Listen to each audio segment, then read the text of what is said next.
आदरणीय दर्शकबिन नमस्कार। एनएसडिडी स्टुडियो एचके को फेसबुकमा यहाँहरूलाई फेरि पनि हार्दिक स्वागत छ। दर्शकबिन अहिलेको हाम्रो कार्यक्रम चाहिँ यो नेपाल मानचित्र बहसको 15औं श्रृङ्खलामा हामी उपस्थित छौँ। हामीले नेपालको मानचित्र बहसको कार्यक्रमलाई निरन्तर रूपमा दिएर आइरहेका छौँ र हाम्रो उद्देश्य नै नेपालको मानचित्र जुन सार्वजनिक भएको छ त्यसलाई वस्तुगत रूपमा अब नेपालकै हुनुपर्छ भन्ने मान्यताले नै यो कार्यक्रमहरू निरन्तर रूपमा हामीले सञ्चालन गर्दै आएका छौँ र केही समयदेखि जुन यो बहसहरू फेरि अलिकति सुनसान भएको जस्तो देखिएको छ र यो सुनसान नहोस् यसलाई चाहिँ नेपाली नागरिकको तर्फबाट जनदबाब दिएर यो कार्यक्रम यो जुन उद्देश्य छ त्यस उद्देश्यको प्राप्ति चाहिँ गर्नुपर्छ भन्ने हाम्रो एउटा ध्येय रहेको छ। मलाई लाग्छ यो जुन कार्यक्रमलाई चाहिँ अथवा यस्तो किसिमको उद्देश्य लिएर जुन नेपालीको तर्फबाट नेपालीहरूले व्यापक रूपमा दबाब दिइरह्यो भने नेपाल सरकार मात्रै होइन भारतले पनि छोड्नै पर्ने अवस्था सिर्जना हुन्छ। किनभने भारतको 3 करोड नेपालको 3 करोड जनताहरूले विरोध जनायो भने, प्रत्येकको बोलीबाट प्रत्येक नागरिकले आवाज उठाइरह्यो भने भारतले पनि यो विषयलाई मान्नै पर्ने हुन्छ। तथापि हामीले मान्नै पर्छ भन्दाखेरि हामीले तथ्यहीन र आधारहीन तथ्यहीनका कुराहरूलाई त्यो राखेर मान्नै पर्छ भन्न खोजे होइन। नेपालको जुन लिम्पियाधुरा लिपुलेखका विषयमा पहिलेदेखि नै विवादित थियो, त्यो चाहिँ भारत सरकारले नै विवाद बनाइरहेको अवस्था हो। किनभने नेपाल सरकार ढुक्क थियो हाम्रो यो क्षेत्र हो र हाम्रो यो क्षेत्रमा भारतले अतिक्रमण गरे पनि यो चाहिँ कुनै न कुनै समय हाम्रै हुन्छ भन्ने तरिकाले पहिलाका राज्य सत्ता सञ्चालन गर्ने बसेकाहरूले त्यो तरिकाले ढुक्क भएर सत्ता सञ्चालन गर्दै आएको अवस्था पनि हो। तर अहिले चाहिँ भर्खरै केपी सरकारको तर्फबाट यो जुन सार्वजनिक गरेपछि यसले धेरै ठुलो हङ्गामा मचाएको छ र नेपालमा पनि मचाएको छ र त्यस्तै भारतमा पनि मचाएको छ। यिनै विषयहरू विशेष गरेर अहिले कसरी अगाडि बढिरहेको छ भन्ने सन्दर्भमै हामी तानतुन गरेर न्युजहरू लिएर आएका छौँ। यिनै विषयमा अलिकति हाम्रो आज बहस हुनेछ। टङ्कजी, अब हामी यही नेपाल मानचित्र बहसकै सेरोफेरोमा छौँ। यसैलाई अलिकति जुन पब्लिकको आवाज जुन तरिकाले उठ्नु पर्थ्यो, पहिला उठेको थियो, अलिक कम हुँदैछ।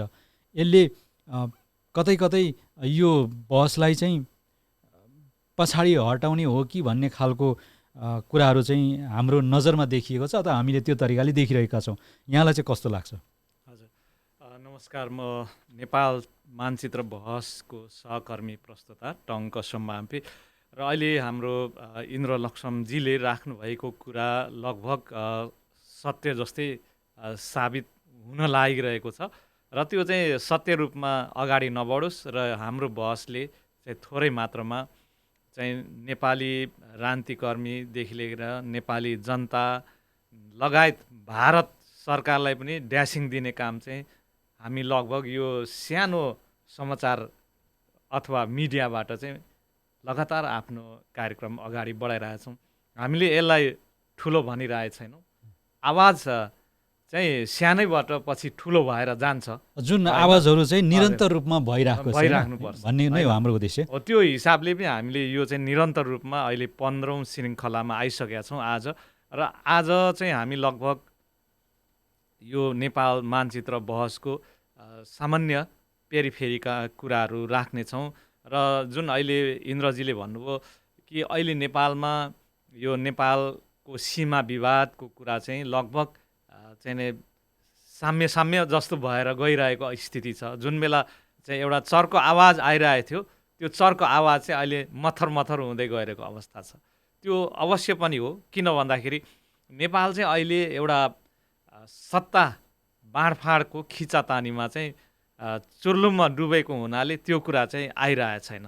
हाम्रो देशको सीमा विवाद कुरा चाहिँ लगभग त्यो चाहिँ एउटा नेपथ्यमा परिरहेको अवस्था छ र त्यसलाई नेपथ्यमा नपार्नको लागि तपाईँ हामी जस्तो मिडियाकर्मीहरूले चाहिँ मिडियाबाट निरन्तर यो कुरा चाहिँ अगाडि बढाउनु पर्ने हुन्छ। जस्तै हामी अहिले हङकङबाट चाहिँ एक प्रकारले श्रृङ्खलाबद्ध रूपमा एउटा नेपाल मानचित्रको नाम दिएर चाहिँ हामीले नेपालको जुन हडपिएको भूभाग छ, जो कालापानी, लिम्पेधुरा, लिपुलेक छ, त्यो चाहिँ नेपालकै हो भनेर चाहिँ निरन्तर हामी दाबी गरिरहेछौँ र त्यो नेपालकै पनि हो।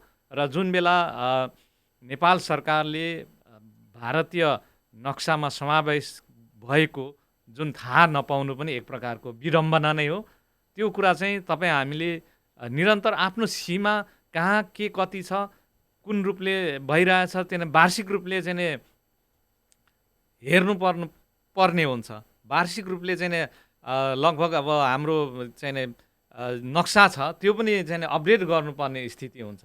तर वर्षौँसम्म चाहिँ हाम्रो नेपालको नक्सा अपडेट नगरिएको अवस्था, नयाँ हाम्रो नक्सा चाहिँ के कस्तो रूपमा भइरहेछ, कुन कुन ठाउँमा कसरी चाहिँ हाम्रो देशको भूभागहरू चाहिँ हडपिएका छन्, त्यो विषयमा चाहिँ जनचासो लिनुपर्ने, सरकारले चासो लिनुपर्ने, यो काम चाहिँ गलत भएको कारण चाहिँ लिपुलेक, लिम्पेधुरा चाहिँ भारतको भूमिमा चाहिँ समेटिएको हो। तर पछिल्लो समयमा तपाईँ हामी नेपाली अथवा नेपाल सरकार जागेकोमा हामीलाई चाहिँ निकै खुसी लागेको छ र हाम्रो सीमाको बारेमा खुलेर चाहिँ हामीले बहस गर्ने चाहिँ दिन आयो। र त्यो भएकोले मलाई लाग्छ अहिले अलिकति यो हाम्रो चाहिँ सीमा विवादको कुराहरू अलिक नेपथ्यमा परे जस्तो भए पनि यो कहिले चाहिँ नेपथ्यमा पर्ने कुरा होइन इन्द्रजी। त्यसो भएकोले हामीले यसलाई चाहिँ बुलन्द गरेर अगाडि लानुपर्ने देखिन्छ। हेर्नुहोस्, गर्नु पनि भएन। अर्को कुरो, नेपाल सरकारले अब ध्यान नदिए पनि पब्लिक रूपमा नागरिकबाट आवाज उठायो भने जस्तो काम पनि सफल हुन्छ भन्ने कुरो चाहिँ एउटा देखिन्छ। र अर्को कुरो, यो नेपालको बहसहरू गरिरहँदाखेरि हामीले प्रत्येक नेपालीहरूले नेपालको जुन अहिले भारतले दाबी गरेको नक्सा, दाबी गरेको जुन जग्गा छ, भूभाग छ, त्यो चाहिँ नेपालकै हो भनेर हामीले आधिकारिक रूपमा अथवा त्यसलाई चाहिँ ऐतिहासिक तथ्यहरू अब हाम्रो नेपालसँग छ, त्यो तथ्यहरूलाई चाहिँ एकदमै बुलन्द रूपमा प्रत्येक नागरिकको मुखबाट अथवा हुनसक्छ तपाईँले यो विषयलाई चाहिँ एकदमै बुलन्द रूपमा आवाज उठाइराख्नुभयो भने यसले चाहिँ नेपाल सरकारको एउटा मनोबल पनि पुग्छ र नेपाल सरकार यो विषयबाट पछि हट्न पनि सक्दैन र हट्ने कुरो पनि अब उसले सरकारले हट्ने कुरो पनि गर्नु भएन होइन। तर मलाई लाग्छ यो जुन पब्लिकली रूपमा चाहिँ जुन तरिकाले हामीले बुलन्द रूपमा आवाज उठायौँ भने नेपाल सरकारको मनोबल त बढ्ने कुरो भए पनि हो। र अर्को कुरो, भारत सरकारले यो विषयमा चाहिँ उसले यो विषय उसले हात उठाउनै पर्ने अवस्था आउँछ। किनभने हो भने सम्पूर्ण नेपालीहरू एकजुट भएर लागिसकेपछि प्रत्येक नेपालीहरूको एउटा मनोस्थिति अथवा गुनासो अथवा उनीहरूको भावनामा त्यो पसिसकेपछि भारत सरकारले यसलाई चाहिँ नाइनस्ती गर्ने सक्ने कुरै आउँदैन। किनभने शक्ति भनेको चाहिँ जनतामा छ। अब यो विषयलाई हामीले निरन्तर रूपमा जनताकै तर्फबाट चाहिँ बुलन्द गरिरहनु पर्ने देखिएको अवस्था पनि छ। अलिकति यहाँनिर मैले जोडिहालेँ, किन पनि जनताको शक्ति आवश्यक छ भन्दाखेरि अहिले जुन भारतीय मिडियाहरूले जुन तरिकाले अपमान गरिरहेको अवस्था छ, त्यसमा नेपाली पक्षको तर्फबाट नेपालीहरूले आफ्नो सामाजिक सञ्जालहरूबाट त्यो तरिकाले प्रस्तुत भइरहँदाखेरि भारतीयका जुन आतङ्ककारी भन्छ, आतङ्क नै हो त्यो, विशेष गरेर मिडिया आतङ्कवादीहरूले चाहिँ अहिले केही मात्रामा त्यो आफ्ना भनाइहरू चाहिँ मथर गरिरहेको अवस्था छ। यसलाई चाहिँ यो ठुलो यहाँसम्म आइपुग्नको लागि पनि हाम्रो नेपाली नागरिकको तर्फबाट बुलन्द गरिएको आवाजले पनि ठुलो भूमिका खेलेको अवस्था पनि हो। त्यहाँनिर के पनि भनिएको छ भने भारतका अन्य प्रतिष्ठित मिडियाहरूले पनि नेपालीहरूलाई जुन नेपालीको जनजनमा अहिले भारतीय प्रति घृणा आएको छ, यो भारतको असफलता हो भन्ने खालको कुराहरू त आइराखेको छ नि। त्यो त मोदीको कानमा पुगेकै अवस्था छ। निश्चित रूपले हो। त्यही भएर पनि प्रत्येक नेपालीले निरन्तर रूपमा यो आवाज चाहिँ उठाइरहनु पर्छ भन्ने नै लाग्छ र यो विषयलाई नमरोस्, यो विषय जुन उठान भएको छ निरन्तर रूपमा यसको पाइला चाहिँ चालिराखौँ भन्ने उद्देश्यले नै हामीले यो भलै हामी हङकङको एउटा सानो स्टुडियोबाट यो कुराहरू आवाज उठाइरहेका छौँ, तर यसको मतलब यो होइन कि यहाँहरूले एकदमै ठुलो नेपालको बहस ल्याएर चाहिँ नेपालको बारेमा चाहिँ हुने नहुने गफ गरेर यो त्यहाँबाट बसेर चाहिँ नेपालको त्यो नक्सा सार्वजनिक नक्सा गरेको आउँछ, जग्गा फिर्ता आउँछ भन्ने जुन सोचेर राख्नुहुन्छ, त्यो यदि सोचेर राख्नुहुन्छ भने त्यो गलत हो। र हामीले त्यो तरिकाले अभियान थालेकै होइन। हामीले थालेको के हो भन्दाखेरि जुन ऐतिहासिक तथ्यको आधारमा नेपाल सरकारले घोषणा गरेको जुन नक्सा छ त्यो फिर्ता हुनुपर्छ, तर त्यो फिर्ता चाहिँ अब हामीले नागरिकको तर्फबाट गर्नु पर्यो। जुन दबाब चाहिँ हामीले दिइरहनु पर्यो होइन, मर्नु दिनु भएन भन्ने उद्देश्यले नै झकझक्याउने कामहरू हामीले गरिरहेका छौँ। र यही विषयमा आजको अलिकति बहसमा यहाँनिर मैले नागरिकहरूको शक्ति कति छ भन्ने कुराहरू अघि नै गरेँ। त्यहाँ जुन भारतीय मिडियाहरू पनि अहिले धेरै मात्रामा मत्थर भइरहेको अवस्था छ र किनभने नेपालीहरूलाई चाहिँ अब चलाउनु हुन्न है। उनीहरू पनि अब धेरै यो विषयमा चाहिँ उनीहरू आफ्नो एउटा मत राख्न सकिराखेको अवस्था छ, आफ्ना ऐतिहासिक तथ्यहरू राखेर उनीहरूले पेश गरिरहेको अवस्था छ। यति हुँदाहुँदै पनि हामीले चाहिँ अब दबाब दिनु हुँदैन भन्ने खालको एउटा त्यस्तो किसिमको एउटा सोचमा परिवर्तन पनि र अर्को त्यो तरिकाले नेपालीहरूले सन्देश दिइरहेको अवस्था चाहिँ हो। यो चाहिँ पक्कै हो। र अर्को कुरो यहाँ अलिकति जोडिहालेँ, सायद नेपाल मानचित्र बहसमा यो सायद त्यति सान्दर्भिक त नहोला, तर यहाँनिर मैले जोड्न खोजेको पब्लिकको आवाज चाहिँ जोरदार हुनुपर्छ भन्ने हो। जस्तै अलिकति मैले सान्दर्भिक नहोला भनेर अघि माफ पनि मागिसकेको छु, तर जोडिहालेँ। जस्तो नेपाल विद्युत प्राधिकरणको कुलमान घिसिङको नियुक्तिको सन्दर्भमा जुन तरिकाले पब्लिकहरूले आवाज उठाएको छ, पब्लिकको तर्फबाट उहाँ चाहिँ चुज भएको छ अथवा पब्लिकले दबाब दिइरहेको छ, उहाँ चाहिँ दोस्रो कार्यकालको लागि आउनै पर्छ भन्ने त्यो तरिकाले गर्दाखेरि अहिले नेपाल सरकारले न त त्यसलाई ग्रहण नै गरेको छ होइन, न त उसलाई निकाल्न नै सकेको छ। किनभने अब अहिले मलाई लाग्छ अब यो अहिलेको समय हो भने प्राय नियुक्तिको दिइसक्नुपर्ने अवस्था हो, अथवा नयाँ सिओ आउँछ भने पनि उसलाई चाहिँ आउट भइसक्नु पर्ने समय हो। तर नेपाल सरकार एकदमै अहिले शोचनीय अवस्थामा छ। यो शोचनीय अवस्था चाहिँ किन भयो भन्दाखेरि पब्लिकहरूले जुन राम्रो काम गरेपछि पब्लिकले आवाज उठाइसकेपछि सरकार चाहिँ पछि हट्नुपर्ने अवस्था देखिएको अवस्था। अब त्यसो त तपाईँले बोल्दै गरे पनि केही दिन अगाडि यो सञ्चार मन्त्रीले चाहिँ नि पब्लिकले नियुक्ति गरे पनि हामी सरकारले चाहिँ अहिलेसम्म नियुक्ति गरेका छैन भनेर चाहिँ उहाँले अभिव्यक्ति सञ्चार मन्त्री होइन, अर्थमन्त्री तथा सञ्चार मन्त्री पनि प्रवक्ता पनि होइन। अब त्यसले गर्दाखेरि के पनि भयो भने यदि नेपाल सरकारले अहिलेको विद्युत प्राविधिकरणका निर्देशक होइन अब कुलमान घिसिङलाई नियुक्ति नगरेको खण्डमा सरकारको लोकप्रियता फेरि घट्ने सम्भावना देखिन्छ। जुन तरिकाले काण्डले पहिल्यैदेखि काण्डले मुछिएको छ, अब अहिले पछिल्लो चरण सम्धि काण्ड पनि आएको छ होइन। हजुर, सम्धि काण्डलाई लिएर विद्युत यो अहिलेको कुलमान घिसिङको जुन नियुक्तिको सन्दर्भमा फेरि धेरै ठुलो यसले चाहिँ पाइराखेको छ र नेपाल सरकारको आउँदो कार्यकालको लागि चाहिँ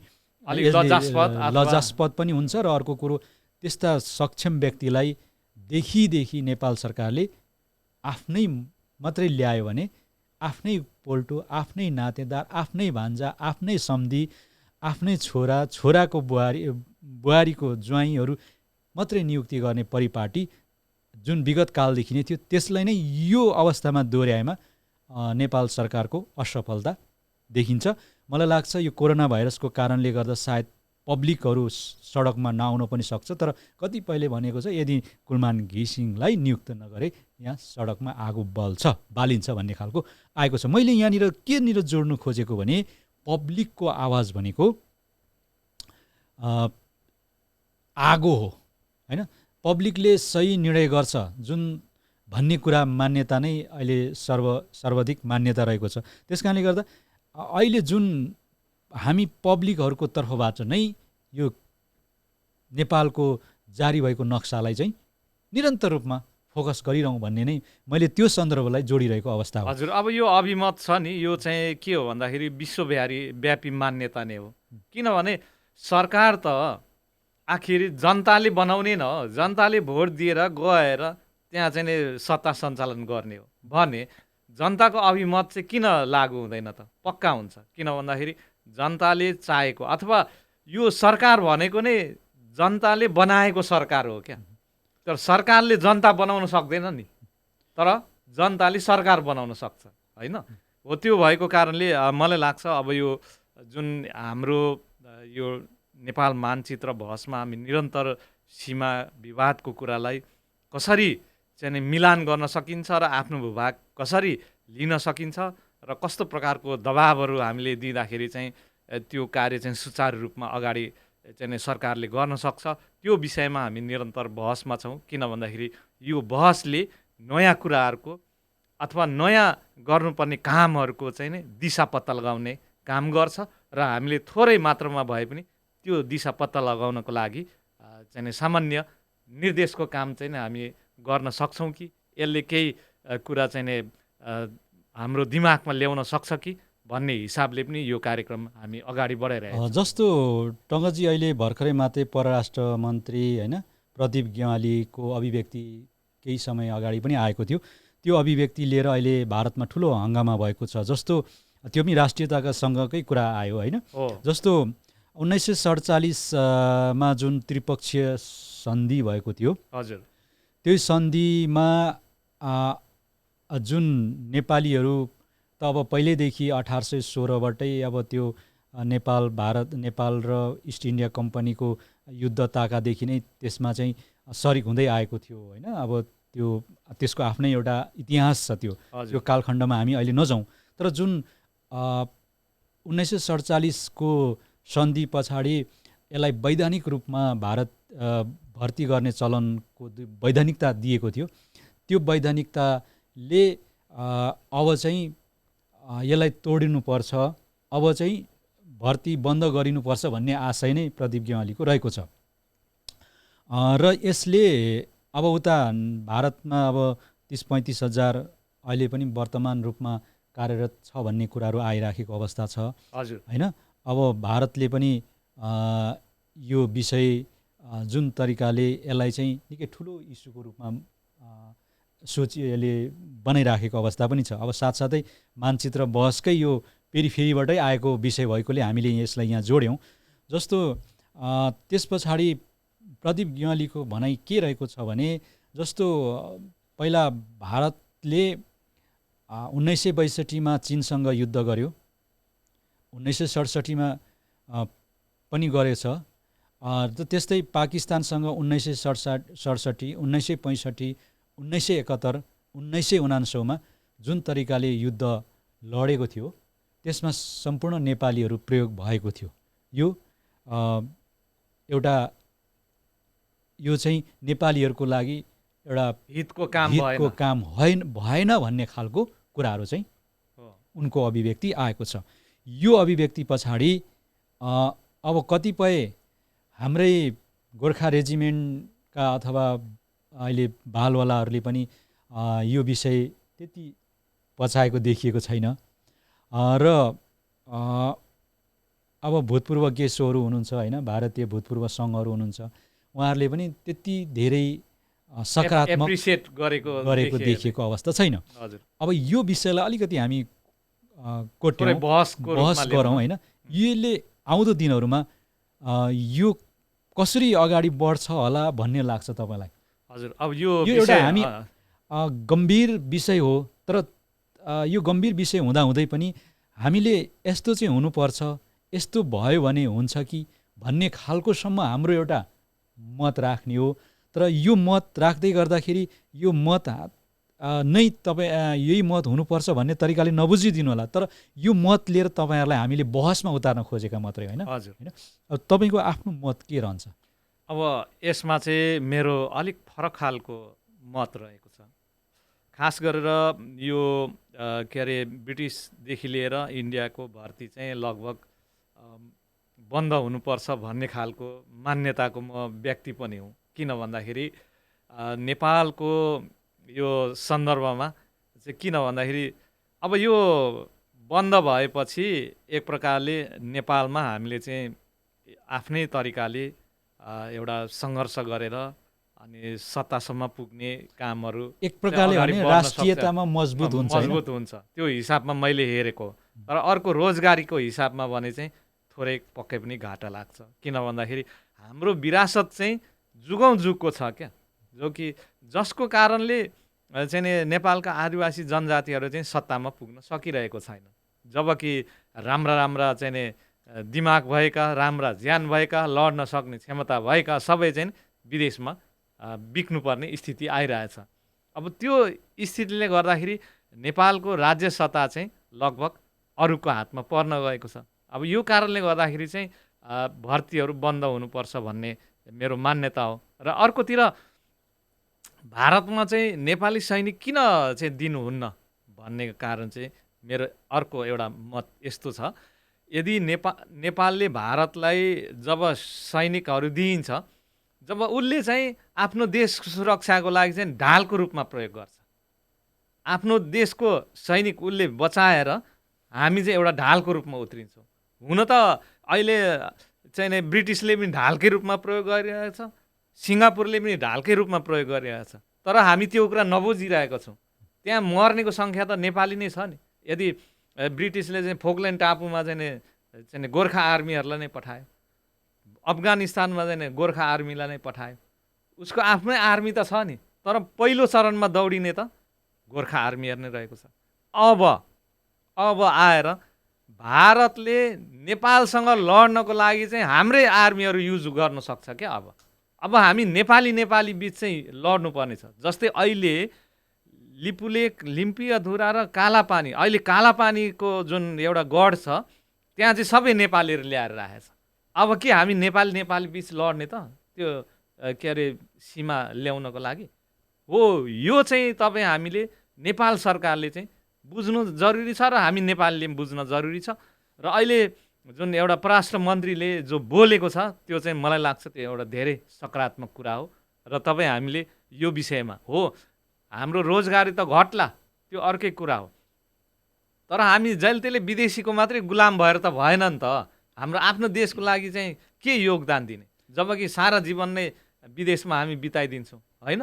अब यो हिसाबमा चाहिँ जानु पर्यो भन्ने चाहिँ मेरो मान्यता। एउटा कुरा जुन यहाँनिर के राखिएको छ भने यो विषयमा निरन्तर रूपमा पहिलादेखि सशस्त्र जनयुद्धको ताकाबाट पनि यो विषय उठिरहेको हो। त्यति बेला पनि विदेश भर्ती बन्द हुनुपर्छ, विशेष गरेर अहिलेका सत्तामा बसेका सत्ताधारी पार्टीहरूको उद्देश्य पनि त्यही हो। हजुर होइन? तर जति धेरै शासन सत्तामा बसे अथवा राज्य सञ्चालनमा बसे यो विषय त्यति उठाइएको थिएन। र अहिले विपक्षीमा रहँदा अथवा सडकमा आन्दोलन गर्दा अथवा जङ्गलमा बस्दाखेरि यो आवाज बुलन्द हुने गर्छ।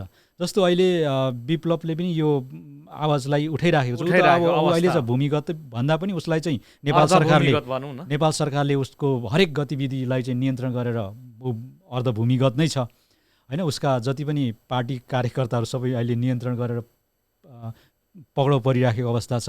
र उनले पनि यो आवाज उठाइराखेको अवस्था पनि, र पहिला सशस्त्र जनयुद्ध हुँदा पनि स्वयं अहिलेका अब मुख्य नेताहरू होइन, अब अहिले बाबुराम त अहिले त्यसमा हुनुहुन्न होइन, अर्को पार्टीमा हुनुहुन्छ। अब उनीहरू त्यति बेलाको समयमा गोर्खा भर्ती बन्द हुनुपर्छ भनेर मागै उनीहरूले राखेकै हो होइन?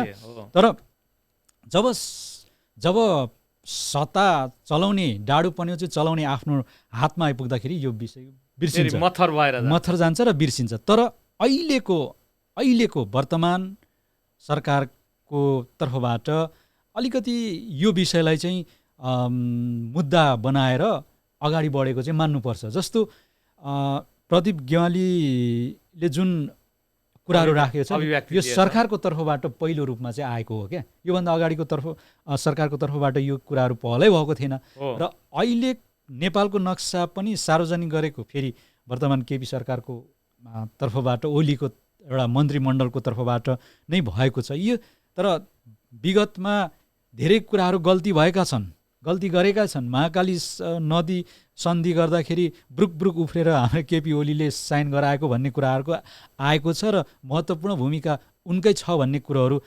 इतिहासको दस्तावेजमा छ र कम्युनिस्टहरूको इतिहासमा पनि त्यो दस्तावेज भएको छ।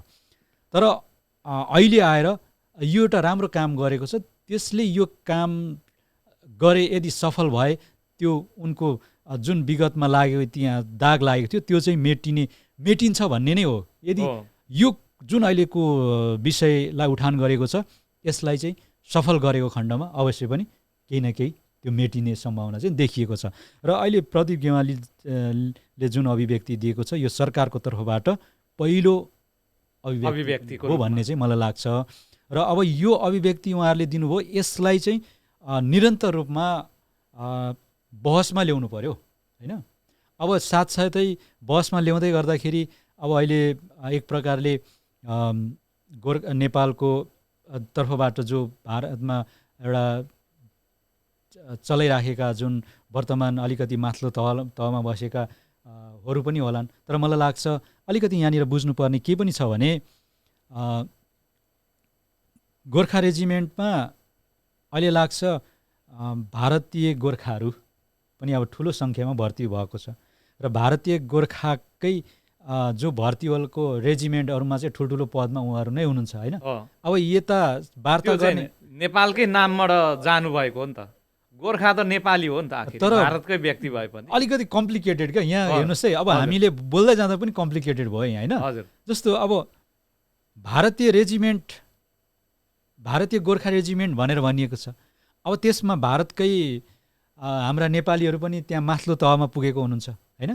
अब उहाँहरूले जुन अहिले प्रदीप गेवालीले भन्दै गर्दाखेरि त्यो मसला अथवा त्यो जुन अहिले भनिएको जुन कुराहरू चाहिँ सायद उहाँहरूमा लागु नहोला होइन, किनभने होइन उहाँहरू त भारतीय नै हो नि त होइन।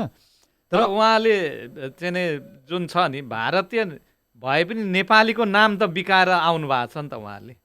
अनि यहाँनिर अलिकति कम्प्लिकेटेड क्या, यस्तो भन्दै जाँदाखेरि एकदमै कम्प्लिकेटेड देखिएको अवस्था छ। अब अनि नेपाल सरकारले पनि अब भारतीय जुन अहिले भूपू सङ्घ छ नेपालमा होइन, उहाँहरूसँग चाहिँ अब सहकार्य गर्नुपर्ने अवस्था आएको छ र अब भारतको सन्दर्भमा त्यो एउटा कम्प्लिकेटेड देखिएको अवस्था छ। अब जस्तो यता ब्रिटिसको कुरा गर्दाखेरि अब कतिपयहरू लगभग मलाई लाग्छ टोटली नेपालको नागरिकता त्यागेर गइसक्नु भएको छ है। त्यसले पनि घाटा पुर्याइरहेको छ, उहाँहरू गइसक्नु भएको छ। अब र भारतीय भन्दा पनि यो ब्रिटिस भूपू अब सैनिक सङ्घहरू छन्, आबद्ध छन्, सक्रिय छन्। अब उहाँहरूले एउटा जुन मुद्दा आन्दोलन उठाइराख्नु भएको छ, अब त्यो आन्दोलन मुद्दाले के पनि गरेको छ भने उहाँहरूलाई छुट्याइएको अवस्था पनि छ। जस्तो उहाँहरूले लड्नुहुन्छ मुद्दा, तर यता नेपाल सरकारसँग हार गुहार माग्नुहुन्छ अर्को एउटा मानेमा, तर उहाँहरूको सिटिजन चाहिँ उता पनि भइसकेको अवस्था पनि छ। अर्को कुरो फेरि भारतीय अब यो भर्ती चाहिँ बन्द गरिनुपर्छ भन्ने आवाज जुन नेपाल सरकारको परराष्ट्र मन्त्रीले उठाइसकेपछि फेरि गुनासा पनि आएका छन् होइन, यो त उठाउनु हुँदैन गर्नु हुँदैन भन्ने खालको। त्यस कारणले गर्दाखेरि यस्तो किसिमको जुन अहिलेको हामी अलमलमा रहिरहेको अवस्था पनि छ। भन्नै पर्दाखेरि पूर्ण नेपाली सिटिजन त्यागेर उहाँहरू अहिले इङ्ल्यान्डमा अथवा युकेमा बसोबास गर्नुहुन्छ अथवा भारतमा बस्नु भएको छ। तर कतिपयहरू चाहिँ एउटा नेपालीकै हैसियतमा भर्ती हुनुभएको छ र तथापि नेपालकै एउटा अन्डरमा पनि हुनुभएको छ, तर एउटा जागिरको सिलसिलामा ब्रिटिसमा हुनुहुन्छ, कति भारतमा हुनुहुन्छ। यसले यति धेरै कन्फ्लिक्ट निम्त्याएको छ। अब यसलाई पनि नेपाल सरकारले चाहिँ मध्यनजर गर्दै अगाडि बढ्नुपर्ने अवस्था देखिएको छ। ब्रिटिस सरकारले पनि अबको अवस्थामा अहिलेकै नेपालीहरूलाई नै प्रयोग गर्न सक्छ नेपालको जुन यो विषयलाई, होइन। यता भारतले पनि त्यही अहिलेकै वर्तमान बहालवाला ठुल्ठुला ओहदाका जुन सैनिकहरूलाई नै प्रयोग गर्न सक्ने अवस्था देखिएको छ, होइन। अब तिमीहरूलाई त अब नेपाल सरकारले चाहिँ बन्द गर्ने भएको छ, होइन। भनेपछि त त्यहाँ आगो हालेपछि त नेपाल सरकारको विरुद्ध जो भर्ती भएर जानेहरू नै उल्टिने सम्भावना देखिएको अवस्था पनि छ। त्यस कारणले गर्दा यो जुन विषय उठान भएको छ, यो विषय एकदम गम्भीर पनि छ, राष्ट्रको लागि क्षति पनि छ। तर अब व्यक्तिगत परिवारको लागि र हो भने केही घाटा पनि छ। तर अब घाटा र नाफाको कुरा गर्दै राष्ट्रियताको सवाल ठुलो हो कि व्यक्तिगत घाटा नाफा चाहिँ ठुलो? व्यक्तिगत घाटा नाफा चाहिँ ठुलो। यसमा चाहिँ अब हामी स्वयं आफै नेपालीहरूले पनि निर्णय गरेर पाइला चाल्नुपर्ने देखिएको अवस्था चाहिँ छ। तथापि नेपाल सरकारले जुन अहिले उठाएको यो माग छ अथवा यो त्रिपक्षीय विषय छ, यो त्रिपक्षीय सन्धि पछाडि यसलाई लिगल्ली गराइएको छ, यो चाहिँ नेपालको हितमा छैन र साथै अन्य राष्ट्रहरूको लागि पनि हितमा छैन। यो प्रयोग गरिएको छ भन्ने खालको माथिल्लो लेभलबाट यो कुरा आएको छ। त्यसले गर्दा पनि यो भारतको माथिल्लो लेभलमा पनि एक प्रकारले यसले तहल्का मचाएको छ र ब्रिटिसमा पनि मचाएको अवस्था छ। तथापि अब पछिल्लो जेनेरेसन के पनि भइराखेको छ भने अब उत्पादन त ब्रिटिसमा त अब त्यहीँको गोर्खाहरू अब उत्पादन हुँदैछ, होइन। तथापि नेपालबाट वर्षेनी 200 लाने चलन भइराखेको अवस्था पनि छ।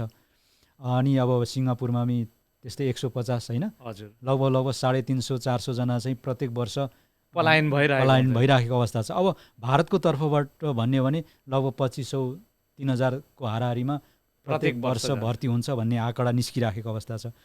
त्यसो गर्दाखेरि लगभग 4-5 हजार चाहिँ वर्षेनी घटिरहेको अवस्था, वर्षेनी युवा शक्तिहरू चाहिँ जो एकदमै देशका लागि ऊर्जावान शक्तिहरू चाहिँ पलायन भइराखेको अवस्था पनि छ।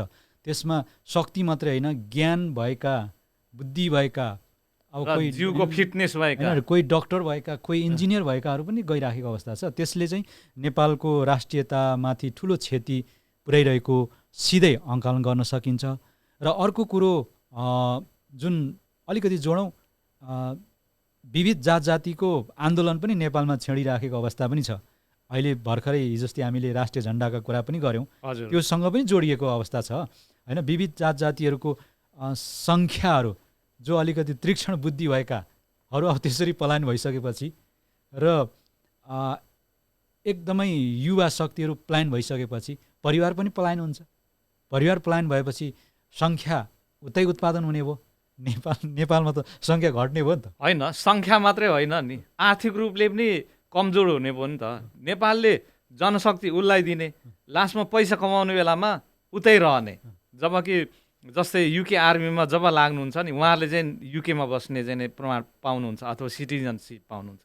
त्यो पैसा त नेपाल आएन नि, त्यहीँ खर्च हुने भयो नि त। जस्तै कतिपय भारतीय, जस्तै अहिले भारतीय गोर्खा भनेको छ नि, वर्ष माथिल्लो ओहदामा बस्नेलाई भारतमै बसालेर उहाँहरूलाई चाहिँ त्यो खर्च नेपालमा आउनु दिँदैन। अहिले त आर्थिक रूपले पनि हामी मन्दीमा पर्न सक्छौँ। हामी मान्छे दिने, उहाँलाई जनशक्ति पनि दिने, आर्थिक रूपले पनि उसलाई फाइदा हुन्छ। किनभने त्यो मान्छे नेपाल आउँदैन, पलायन हुन्छ भनेपछि पैसा त उतै खर्च गर्छ नि त। पलायन हुने बाटो खोलिदिएको अवस्था पनि छ। अब त्यसो भएकोले गर्दाखेरि घाटा पनि भयो। र अर्को कुरो एक दृष्टिले हेर्ने भने यसलाई पनि जोडिहालौँ, किनभने नेपाल विविध जात जातिको बसोबास भएको ठाउँ हो। हामीले निरन्तर रूपमा भनिरहेका छौँ, तराई, हिमाल, पहाड, हिमाल भएको विविध, एकै समयमा विविध मौसम भएको एउटा त्यस्तो खालको एउटा देश पनि हो। त्यसमा विविध जात जाति छौँ। विविध जात जातिहरूले पछिल्लो चरण चाहिँ हरेक कुराहरूको आवाज उठाइरहेको अवस्था पनि छ। यो मैले त्यतातिर जान चाहिनँ, तर अब उठाउँदै गर्दाखेरि उठाउनेहरूको सङ्ख्या न्यून हुँदै गइराखेको अवस्था पनि छ। त्यस कारणले गर्दा त्यो आन्दोलन पनि कमी भएको छ।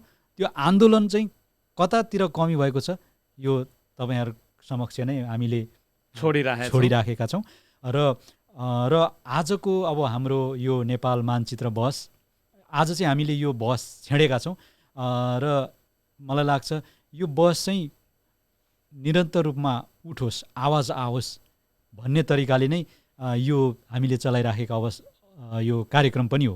तर यसको मतलब हामी टङ्कजी म अथवा एनएसजिडी स्टुडियोको तर्फबाट चाहिँ यो आवाज चलाइराख्दाखेरि यही आवाज हुनुपर्छ भन्ने होइन, जुन हामीले पनि एउटा अध्ययन गरेर अथवा यो विषयलाई धेरै ठुलो अध्ययन गरेर पनि आएका होइनौँ, किनभने हामी यसका विज्ञ पनि होइनौँ, हामी पनि तपाईँहरू जस्तै सिक्दैछौँ, सर्वसाधारण सिक्दै छौँ र यो विषयलाई चाहिँ के रहेछ भन्ने खालको एउटा हाम्रो पनि जिज्ञासा रहेको छ। यही जिज्ञासामाथि तपाईँहरूको पनि जिज्ञासा आओस्, आवाज आओस्, यही आवाजहरू चाहिँ बुलन्द होस् भन्ने उद्देश्यले नै यो कार्यक्रमहरू हामी गरिरहेका छौँ। अब यो खासमा अलिकति म बोल्न चाहन्छु, जस्तै सैनिकको विषय आज हामीले ल्यायौँ।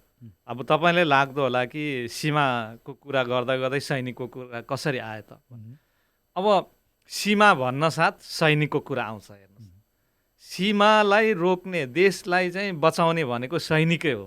हेर्नुहोस्, त्यो भएकोले पनि हामीले यो चाहिँ सीमाको कुरा हुँदै सैनिकको विषय कुरा ल्याएका हौँ। यदि सैनिक बलियो रूपमा चाहिँ देशले उतार्न सकेन भने त्यो सीमा चाहिँ विवाद अथवा सीमा चाहिँ गुम्न सक्छ। त्यो भएकोले यो सैनिक कुरा चाहिँ एउटा हाम्रो सान्दर्भिक विषय भएकोले र देशको एउटा राष्ट्रियताको सवालसँग जोडिएको हुनाले हामीले सैनिकको विषयलाई यसपटक यहाँहरूको समक्ष चाहिँ उजागर गरेका छौँ। कृपया तपाईँहरूले पनि आफ्नो अभिमत राख्नुहोला। यदि तपाईँहरूले कुनै ठाउँबाट हेर्दै हुनुहुन्छ भने हाम्रो एउटा तल कमेन्ट बक्समा गएर चाहिँ तपाईँहरूले आफ्नो जिज्ञासाहरू राख्न सक्नुहुनेछ। अब यो कार्यक्रम अहिले हाम्रो लाइभमा छ र पछि गएर यही टिभी अन्तर्गत नै युट्युब च्यानलमा पनि आउनेछ र केही समय अगाडि चाहिँ हाम्रो निर्देशकज्यूले चाहिँ यो कार्यक्रम प्रसारणमा चाहिँ नै अलिकति समस्या भएकोले युट्युबको र फेसबुकको एउटै नाम राखेर उहाँले चाहिँ नै अगाडि ल्याउनु भएको छ। त्यसो भएकोले अहिले जुनबाट तपाईँहरूले लाइभ हेरिराख्नु भएको छ त्यही सेम नाममा चाहिँ युट्युबमा गएर पनि तपाईँहरूले यही हामीले गरेका वार्ताहरू हेर्न सक्नुहुनेछ र लगभग हामी कार्यक्रमको ठिकै छ। धन्यवाद टङ्क सर। जुन विषय हामीले राष्ट्रियताको कुरा उठाइरहँदाखेरि त्यही फेरि सैनिकको कुराहरू गरियो र नेपाल सरकारको परराष्ट्र मन्त्री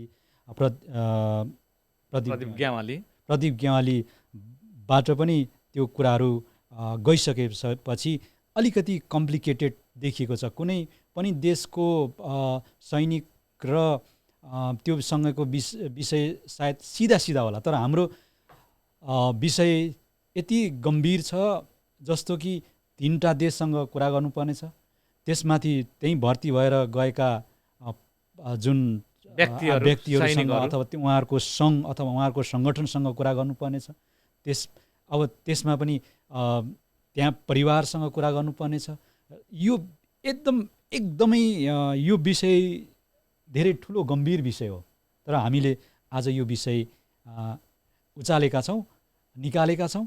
जस्तो कि हामीले गोर्खा भर्ती बन्द हुनुपर्छ भन्ने त कुरा त गर्छौँ नि, तर त्यो कतिको सहज छ र कतिको सरलता छ र कतिको उपयुक्त छ होइन भन्ने सन्दर्भमा पनि र यो कतिको यसलाई हुनुपर्छ भन्ने कुरामा पनि गम्भीर छ नि त यो विषय होइन। यो गम्भीर विषय हामीले निकालेका छौँ। यसमा तपाईँहरूको पनि मत आओस्, तपाईँहरूको पनि कुराहरू यहाँहरूले राख्न सक्नुहुनेछ भन्दा पनि हामी तपाईँहरूलाई राख्नको निम्ति आह्वान पनि गर्छौँ, अनुरोध पनि गर्छौँ। र आजको हङकङ गतिविधि पनि अब यही अगाडि हामीले प्रसारण गर्ने भएकोले गर्दा साथसाथै हङकङ गतिविधि भन्ने पनि मुखमा आइहाल्यो। तर किनभने हामीले हङकङ गतिविधि सकिसकेपछि नेपाल मानचित्र बहस गर्दै आएका छौँ, त्यस कारणले गर्दाखेरि आजको यो नेपाल मानचित्र बहसको 15औं श्रृङ्खलाबाट बिदा हुनुभन्दा अगाडि एनएसजिटी स्टुडियोको फेसबुक मार्फत हामी लाइभमा छौँ र साथै तपाईँहरूले एनएसजिडीको युट्युबबाट पहिला नेपाल एसडिटी टिभी थियो भने अहिले चाहिँ त्यसलाई सच्याएर एनएसडिटी युट्युब मार्फत तपाईँहरूले यो कार्यक्रम कुनै पनि समय हेर्न सक्नुहुनेछ। हवस् त, यस कार्यक्रमका निर्देशक देवमान लिम्बू र सहकर्मी प्रस्तोता टङ्क सम्भान्तीका साथै म इन्द्रलोक पनि यहाँहरू समक्ष बिदा लिन चाहन्छौँ। हवस् त।